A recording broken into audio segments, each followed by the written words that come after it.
ஸ்ரீ ஸ்ரீ பரமஹம்ச யோகானந்தர் ஆன்ம அனுபூதிக்கான பயணம் தினசரி வாழ்க்கையில் இறைவனை உணர்வதை பற்றிய சொற்பொழிவுகள் மற்றும் கட்டுரைகளின் தொகுப்பு பாகம் 3.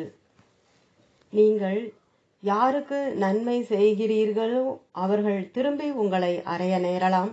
நன்மை செய்வதற்காக கைமாறு எதிர்பார்ப்பது அற்பத்தனமானது, சிறுமையானது.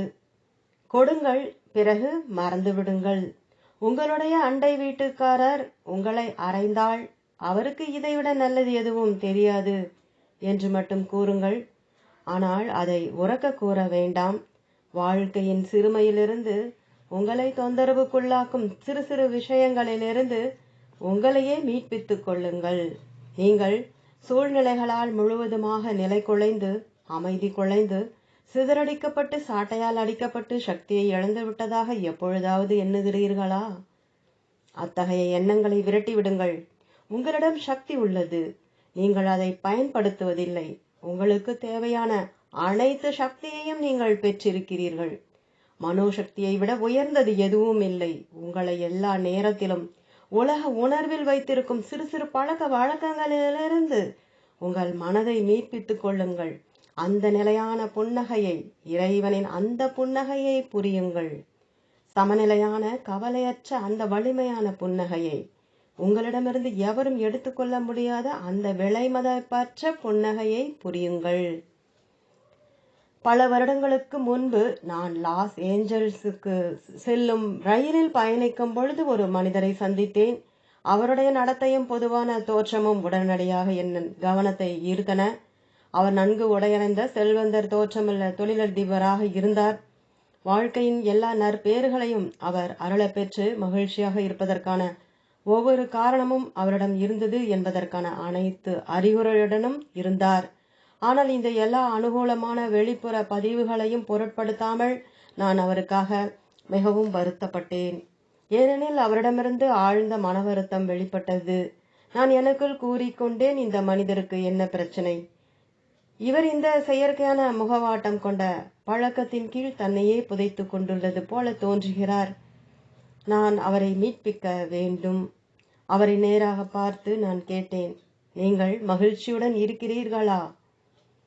அவர் ஒரு கடுமையான பார்வையுடன் என்னை தடுக்க முயன்றார். ஆனால் அவருடைய பார்வைக்கு நான் அதே பார்வையால் பதிலளித்தேன்.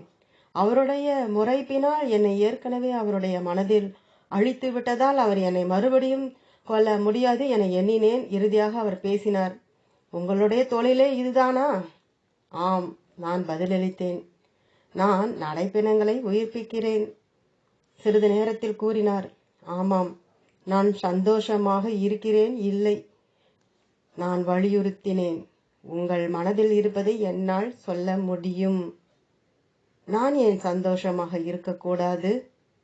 அவர் எதிர்த்துரைத்தார். நான் 50 முதல் 60,000 டாலர்கள் வரை ஒவ்வொரு மாதமும் வங்கியில் சேர்க்கிறேன். அந்த பெரிய தொகைகளை வங்கியில் சேமிப்பதில்தான் தனது மகிழ்ச்சி அடங்கியுள்ளது என அவர் நம்புகிறார் என்பதை உணர்ந்து நான் நினைத்தேன், ஐயோ பாவம். ஆனால் நான் கூறினேன், நாளை ஒரு பைசாவை கூட எடுத்துச் செல்ல நீங்கள் இங்கு இருக்காமல் போக நேரலாம். இறைவனுடன் உங்கள் வங்கி கணக்கை துவங்கிவிட்டீர்களா? பின்னர் அவர் என்னை மதிய உணவிற்கு அழைத்தார். ஆனால் அவர் உள்ளூர என்னிடம் இன்னும் விரோதத்துடனேயே இருந்தார். பிறகு நாங்கள் மீண்டும் பேசினோம். அதன்பின் அவர் சற்று இறங்கி வந்தார். செல்வத்தை சார்ந்திருக்க வேண்டாம், நான் அறிவுறுத்தினேன். நீங்கள் இறந்துவிட நேரலாம்.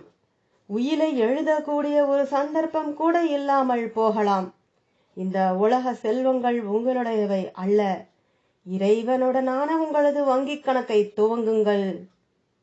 அவர் ஆர்வமிக்கவராகி, என்னை பாஸ்டனில் சந்தியுங்கள் என யோசனை கூறினார். நான் அதற்கு மாறாக பதிலளித்தேன், என்னை லாஸ் ஏஞ்சல்ஸில் சந்தியுங்கள். ஆனால் அவருக்கு நேரமில்லை. பின்னாளில் பாஸ்டனில் அவர் தங்கியிருப்பார் என என்னிடம் குறிப்பிட்ட அதே ஹோட்டலில் நான் தங்கியிருந்தேன். நான் அவரை பற்றி விசாரித்த பொழுது ஹோட்டல் மேனேஜர் கூறினார், அவருக்கு என்ன நேர்ந்தது என உங்களுக்கு தெரியாதா? அவர் ஒரு ஹாக்கி போட்டியை பார்த்துவிட்டு திரும்பி வந்து கொண்டிருந்த பொழுது ஒரு சரக்கு வண்டி அவர் மீது மோதிவிட்டது. அவருக்கு நினைவு திரும்பவே இல்லை. நான் மிகவும் வருத்தப்பட்டேன். அவர் ஓரளவு ஆன்மீக விழிப்படைந்திருந்தார். ஆனால் போதுமான அளவு அல்ல. ஓம் தொடரும்.